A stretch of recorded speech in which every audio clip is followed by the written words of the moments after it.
Bonsoir à tous, je suis Kevin Gall, ministère prophétique. Nous sommes le 30 septembre 2018, il est 19 heures, et je suis isolé, reculé, loin des bruits, des voitures et de la ville. Donc je suis en pleine nature, avec les oiseaux qui chantent, bien qu'il va bientôt faire nuit, pour vaquer à mes prières, mes méditations, mes réflexions sur Dieu, sur la parole de Dieu, sur la volonté de Dieu.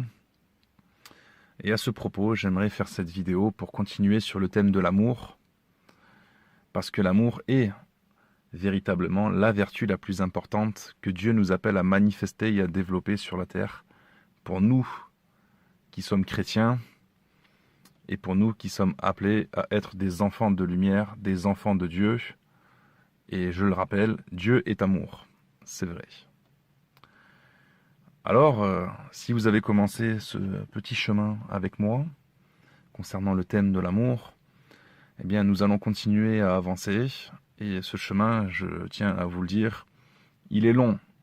Il est long parce qu'il y a beaucoup de choses à dire sur ce thème, mais il y a beaucoup de bonnes choses à en récupérer au passage.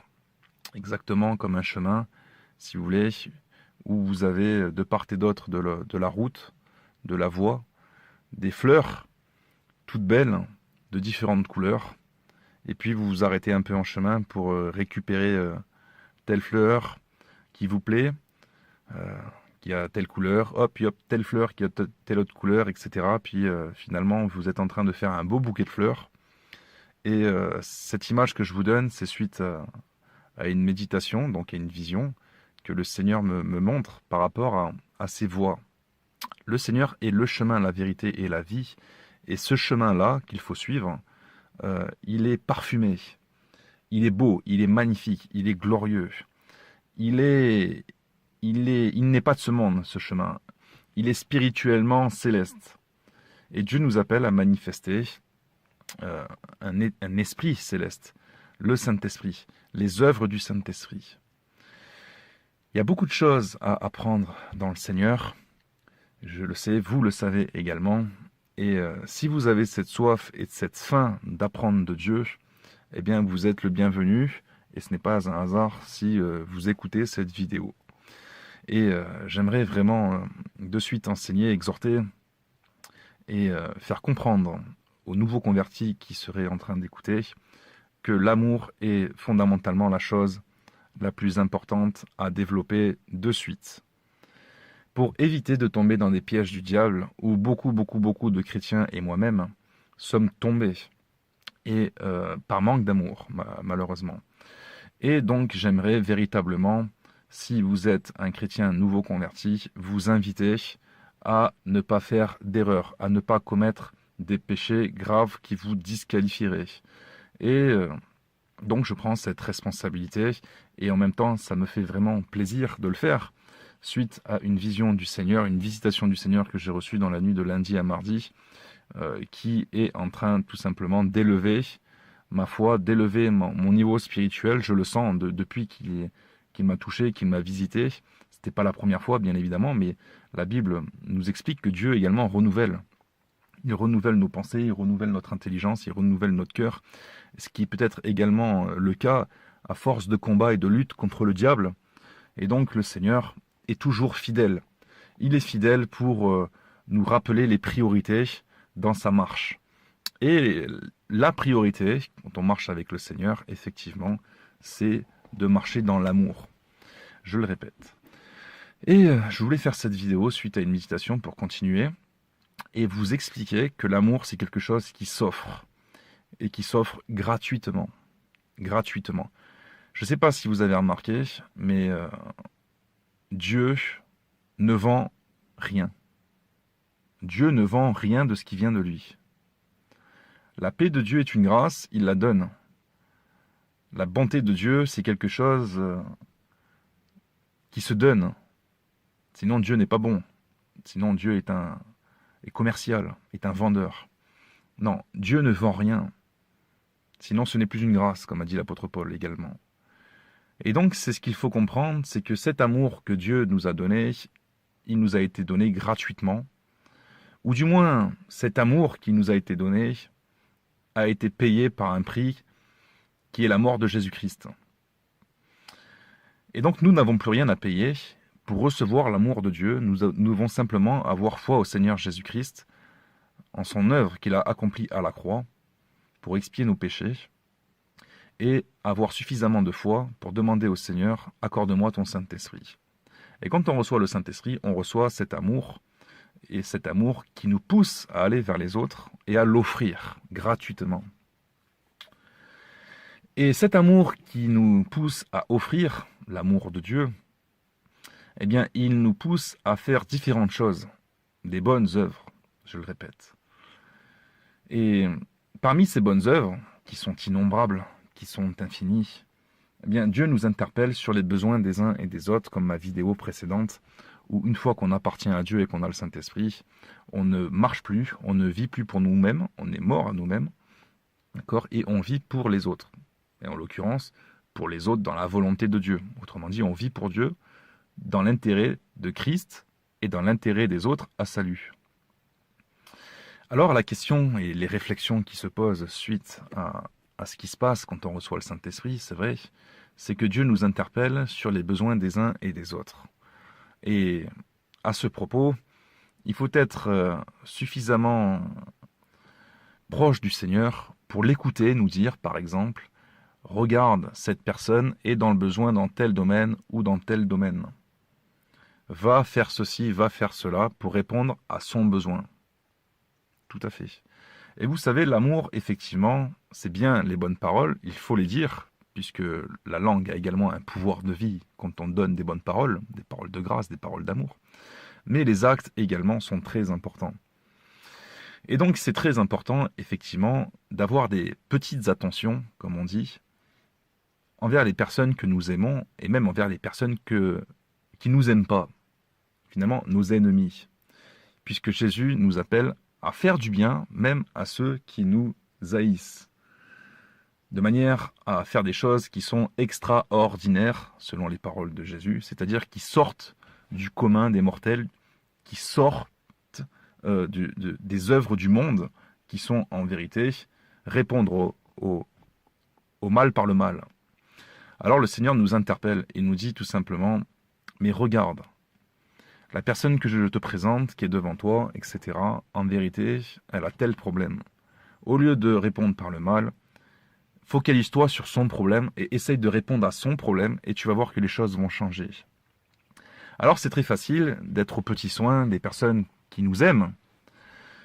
Par exemple, les membres de notre famille, ça peut être notre mère, notre père, frères, sœurs, enfants, cousins, etc. La famille ou des amis, où là déjà, normalement, même si vous n'avez pas reçu le Saint-Esprit avec puissance, vous êtes quand même déjà aux petits soins. C'est-à-dire que vous vous appelez et vous vous demandez comment vous allez, est-ce que je peux passer te voir, est-ce que tu as besoin de quelque chose, est-ce que je peux t'apporter quelque chose, etc., etc. Vous voyez ? Et donc ces choses-là qui sont très importantes, c'est ce qui fait finalement l'amitié et c'est ce qui fait normalement la famille. Et puis chacun a en particulier un certain nombre de membres de sa famille ou un certain nombre d'amis. Et cette richesse-là, c'est quelque chose qui finalement fait du bien pour la multitude sur cette terre, voyez. Même si bien évidemment il y a également des pièges, puisque nous n'avons pas lutté contre la chair et le sang, mais contre des esprits. Mais là où je veux en venir, c'est que les petites attentions font toujours du bien à l'âme. Il suffit que vous soyez par exemple en difficulté ou avec des problèmes de santé, ça fait toujours plaisir d'avoir quelqu'un qui se montre comme un frère ou comme une sœur, mais qui n'est pas de votre famille par exemple, et qui vient vous aider, que ce soit dans le domaine financier, comme dans le domaine matériel, comme dans d'autres domaines. Et quand on voit qu'on est aidé, qu'on est soutenu, vous savez, on garde ça en mémoire, et ça nous marque, et on se promet, on se jure parfois à soi-même, et on se dit, mais il m'a tellement fait du bien, et à la limite, il était même le seul à répondre quand j'étais en difficulté. Eh bien, on se dit, mais jamais je ne le trahirai, je serai moi aussi là le jour où il sera dans le malheur, par exemple, ou dans la détresse, ou dans les difficultés. Vous voyez ? Et Et en vérité, le Saint-Esprit, c'est quelque chose qui nous aide à toujours aller dans ce sens. À toujours aller dans ce sens, parce que nous aussi, un jour, on sera dans des difficultés, on sera dans des détresses, dans des malheurs, et le Seigneur nous en sortira toujours, mais par l'intermédiaire souvent d'une personne. D'une personne qui peut être proche de vous, comme d'une personne qui peut être très loin de vous, que vous ne connaissez pas, vous voyez. Et c'est comme ça que le Seigneur opère, et il peut même opérer à travers des anges. On sait que Dieu a envoyé des anges pour nourrir Élie, qui était dans le désert pour le nourrir. C'était quelque chose de tout à fait miraculeux. Jésus était nourri par des anges. Élie était nourri par des corbeaux, Jésus était nourri par des anges. On sait que Dieu fait des miracles. Quand il peut se passer des hommes pour accomplir des prodiges, il peut passer par des anges ou il peut passer par toute la création finalement. Et donc, il faut garder à l'esprit que finalement, faire le bien, offrir l'amour qu'on a à donner par le Saint-Esprit, être présent tout simplement quand les gens ne sont pas là, pour répondre aux besoins des autres. Ce que je veux dire, c'est qu'il faut toujours faire le premier pas et répondre aux besoins quand on a la possibilité de répondre aux besoins des autres. Il y a toujours une récompense également à faire ce genre de choses, tout simplement parce que le Seigneur ne va pas nous oublier. Il sera également là pour accomplir des choses sur la terre, pour répondre à nos besoins quand nous serons dans la détresse. Et les petites attentions, ça peut se retrouver également dans le couple. Vous savez, le romantisme, c'est pas quelque chose qui vient du diable. La poésie, c'est pas quelque chose qui, à la base, vient du diable. Le diable copie, il singe Dieu, il pervertit les choses de Dieu. Mais à la base, Dieu est beau, Dieu est magnifique, Dieu est poétique, il est prophétique. Quand vous lisez par exemple le livre des psaumes, ou, les livres des proverbes, etc., ou même les prophètes, vous verrez qu'ils ont un langage poétique. La poésie vient de Dieu. Donc c'est quelque chose, je ne dis pas la poésie que vous pouvez trouver en littérature, bien évidemment, je ne parle pas de ça, je parle du Saint-Esprit qui a un langage poétique, prophétique, parabolique, métaphorique. Le langage de Dieu est un langage qui est magnifique également. Tout est magnifique de toute façon en Dieu, hein. Autant sur le fond que sur la forme. C'est ça que je veux dire. Et pour venir à mes petites fleurs, le paradis, Jésus a parlé du paradis au brigand qui était sur la croix avec lui, à ses côtés. Il lui a dit, aujourd'hui même tu seras avec moi dans le paradis de Dieu. Et dans l'Apocalypse, il est question d'un jardin. Quand vous avez la description, par exemple, de la ville de Jérusalem, il est question également de jardins, de sources d'eau vive, d'arbres, etc., avec des feuillages. Et donc, c'est très important de comprendre que la beauté vient de Dieu, les petites attentions viennent de Dieu, et ça fait toujours plaisir quand on est en couple, par exemple, de donner, il y a plus de bonheur à donner qu'à recevoir, mais de donner, par exemple, des fleurs. Des fleurs, c'est quelque chose qui, en général, hein, ça fait plaisir aux femmes, mais même ça peut même faire plaisir aux hommes. Les fleurs, c'est magnifique quand on a le Saint-Esprit. On trouve que les fleurs, c'est les belles fleurs, avec des couleurs, etc. On trouve que c'est magnifique, ça fait partie des merveilles de Dieu. Et si on n'aime pas les fleurs sur la terre, on pourra difficilement se réjouir dans le ciel, parce que dans le ciel, il n'y a que ça. Il n'y a que ça, que des belles fleurs. Il y a une flore magnifique, encore beaucoup plus belle que sur la terre. Et donc, il faut se familiariser avec les fleurs que Dieu a données sur la terre. Je ne dis pas qu'il faut absolument connaître tout le nom des fleurs et que c'est pas ça. C'est pas ce que je suis en train d'expliquer. Je dis tout simplement qu'il faut être conscient quand on a le Saint-Esprit des merveilles que Dieu offre sur la terre et qu'on peut retrouver également dans le ciel. Et dans le ciel, vous avez des saints qui sont vivants et qui continuent, par exemple, de s'apporter des choses et de se soucier des besoins des uns et des autres avec un langage très, très, très riche en humilité et en honneur. Finalement, hein, tout le monde s'honore là-haut, tout le monde est très poli, tout le monde est très courtois, tout le monde se respecte, tout le monde se soucie des besoins des uns et des autres. Alors forcément, ce n'est pas les mêmes besoins que sur la terre, mais ce sont des petits besoins sur des compréhensions, des explications. On continue, si vous voulez, dans le ciel, à apprendre sur la connaissance de Dieu, sur la sagesse de Dieu, sur l'amour de Dieu. Et ça, c'est des choses que le Saint-Esprit nous amène déjà à découvrir sur la terre et à développer sur la terre. Et donc l'amour, c'est la base de tout. C'est la base de tout. Il faut commencer déjà sur la terre à avoir cet état d'esprit d'offrir des choses. Les chrétiens, normalement, doivent être capables de s'offrir des choses entre eux. Alors, bien évidemment, ça peut être la Bible, ça peut être des enseignements. Offrez-vous des enseignements. D'ailleurs, je fais une parenthèse en expliquant que les pasteurs doivent offrir leurs enseignements et non les vendre.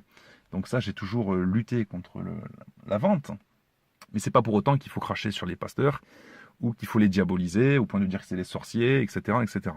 Jésus et les apôtres ont parlé des loups.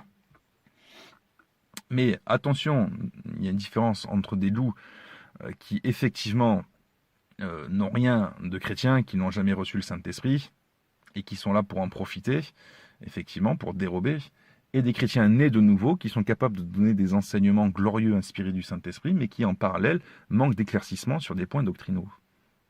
À cela, Dieu ordonne de les aimer, comme il faut d'ailleurs aimer même tous les pécheurs sur la terre, mais aussi de ne pas les condamner. Parce qu'ils restent malgré tout des frères, et un frère, quel qu'il soit, il ne faut pas le haïr, parce que sinon nous sommes encore plongés dans les ténèbres. Alors on dira, mais oui, mais c'est des faux frères, c'est des fausses sœurs, patati, patata, regarde, c'est là qu'il faut regarder le cœur des personnes, et ça c'est pareil, il faut les lunettes de Dieu, il faut le discernement des esprits, il faut que le Saint-Esprit te parle. Ne va pas trop loin dans tes discours quand tu accuses quelqu'un, notamment un pasteur, parce que ça peut se retourner contre toi, et Dieu ne t'a pas forcément envoyé pour aller trop loin. Vous voyez ? Donc il faut être sage. Tout le monde n'est pas au même niveau spirituel. Chacun a son parcours, ce qui est vrai. Mais quand vous voyez que tel chrétien, tel pasteur a déjà un grand parcours avec Dieu, porte beaucoup de fruits, mais pêche dans tel domaine ou dans tel domaine, il faut être prudent dans le langage et dans la façon de juger spirituellement les uns et les autres, notamment ces pasteurs-là. Voilà. Je continue avec mes histoires. Donc le Saint-Esprit, c'est quelque chose qui pousse à offrir. Par exemple, des gâteaux, la cuisine. Vous savez, il y a beaucoup de chrétiens et chrétiennes dans le Seigneur qui se réunissent pendant des repas, par exemple, et ils font la cuisine, puis hop, finalement, telle personne a à cœur de préparer telle chose, tel repas. Bon, ben, tout le monde s'y met, et puis on se réjouit de voir, puis les uns et les autres, et puis on mange ensemble, etc. Et puis hop, quelqu'un va offrir un livre de cuisine, par exemple. Si quelqu'un se plaît à la cuisine, bon, ben, quelqu'un va se plaire à offrir quelque chose pour enrichir un peu les connaissances, parce qu'en même temps, on n'a pas tous les mêmes talents, on n'a pas tous reçu les mêmes dons, et je parle des dons qui ne sont pas spirituels. Et donc tout le monde n'est pas, par exemple, fort dans la cuisine. Mais tout ça, ça se développe. Quelqu'un qui est fort dans, je sais pas moi, qui aime la mécanique, bon, ben on va essayer de développer ça chez lui, par exemple. On va lui faire plaisir. S'il a besoin d'outils, ou s'il a besoin de livres, ou s'il a besoin de quelque chose, on va se soucier de lui, on va lui faire plaisir. En fait, c'est un petit peu, comment dire, comme les jours d'anniversaire.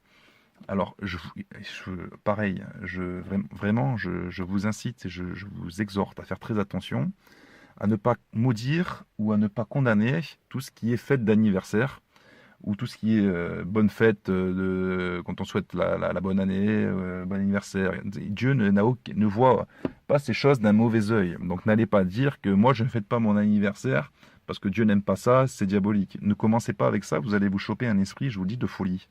Vous allez commencer à noircir tout ce que Dieu fait briller. Vous voyez ? Vous allez être complètement confus, vous allez plus savoir où est la droite, où est la gauche, c'est quoi les lumières, les ténèbres, vous allez complètement vriller.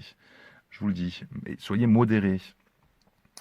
Donc non, vous voyez, le jour de l'anniversaire, c'est souvent, les petites attentions sont là, ça y est, les amis, la famille, les présents, les cadeaux, etc. Puis ça fait du bien, puis hop, au moins la personne se sent aimée, la personne se sent importante aux yeux, dans le cœur des autres, et donc c'est comme ça qu'en fait, les liens sont soudés également. Mais j'ai presque envie de dire, de la même manière qu'on fait le culte régulièrement au Seigneur, où on prend le pain, le vin, la Sainte Seine, etc., pratiquement tous les dimanches chez certains, ou le lundi, ou le samedi, bref, s'il n'y a pas de règle sur ça, vous faites ça quand vous voulez. Ben de la même manière, j'ai presque envie de dire, vous pouvez fêter l'anniversaire, en tout cas dans la manière d'agir avec la charité et la générosité et le fait d'offrir des choses, ben quand vous pouvez, dès que vous pouvez. Vous voyez ? Il ne s'agit pas de fêter l'anniversaire quand vous pouvez, toute l'année. Ce que je suis en train d'expliquer, c'est que les présents, les bonnes attentions, les, les, les, voilà, les petits gestes qui font plaisir, ça, c'est ça, il n'y a pas de limite, hein. L'amour, on n'est pas contre ces choses. Et au contraire, Dieu favorise ça. Et d'ailleurs, c'est ce qu'il faut intensifier finalement. C'est beau ça, une église qui tourne avec l'amour, où chacun prend soin des uns et des autres, chacun fait plaisir aux uns aux autres, etc. Mais c'est fort. C'est fort. Là, ça devient vraiment une famille, vous comprenez? Donc, offrir. Être capable d'offrir, être capable de donner de l'amour. Donc, ça peut se traduire par les paroles, mais aussi par les actes, notamment dans les petites choses. Voilà. Ça ne se vend pas. L'amour ne se vend pas. L'amour se donne. L'amour se donne.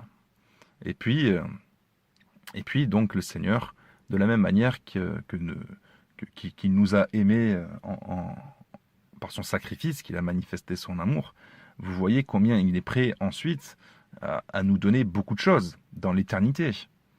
Puisque lui-même, le Seigneur, offrira des récompenses. Parce qu'on aura bien travaillé sur la terre pour le servir. Vous comprenez? Donc Dieu est un Dieu qui offre, qui bénit, qui offre, qui aime donner des choses, des bénédictions, des cadeaux, pour faire plaisir à ses enfants. Alors si Dieu le fait, nous qui sommes des enfants de Dieu, nous devons le faire entre nous, entre enfants de Dieu, mais également au monde entier. On doit être capable de manifester la lumière de Dieu, puisque Dieu donne. Nous devons être capables également d'aller chercher des âmes en ayant soin d'eux. Un SDF, par exemple, je donne encore un exemple, vous le voyez comme ça, il est en train d'avoir froid, ben vous cherchez à le vêtir. Il a faim, vous cherchez à lui donner à manger. Vous voyez, ça c'est des petites attentions qui vous accomplissez la volonté de Dieu. Non, vous voyez. Donc c'est comme ça qu'il faut voir les choses, parce que plus vous allez manifester ça, plus nous allons manifester ça, plus la paix de Dieu, l'amour de Dieu sera grandissant en nous et au milieu de nous, dans les assemblées et dans les liens, etc., etc. Parce qu'il faut bien comprendre qu'une fois qu'on sera au ciel, on sera tous, on est censé tous s'aimer les uns et les autres, et c'est censé s'accomplir, ça, cette prophétie. Hein. On est censé se prendre dans les bras, manger ensemble les noces de l'agneau, les noces de l'agneau, etc. Donc, comme dit 1 Corinthiens 13, les prophéties vont passer, la foi, tout ça, ça va passer, l'espérance va passer, il n'y a qu'une chose qui va rester, c'est l'amour. Au ciel, il n'y a plus que l'amour. On apprend encore des choses là-haut, c'est vrai, mais ce qui est puissant là-haut, c'est l'amour. Il n'y a plus besoin de combat de foi là-haut, c'est fini. Le combat, il est en bas, mais une fois que vous êtes là-haut, il n'y a plus de combat. Vous ne faites que manifester l'amour, recevoir de l'amour et apprendre des choses. Et vivre la vie avec Dieu, en paix, et sans craindre les méchants, sans craindre les esprits, sans craindre d'être attaqué, et sans craindre même la mort. D'accord? Donc c'est ça. Soyons attentifs au Saint-Esprit et aux besoins des uns et des autres pour offrir les choses dont les hommes ont besoin. Voilà, soyez bénis, à bientôt, au revoir.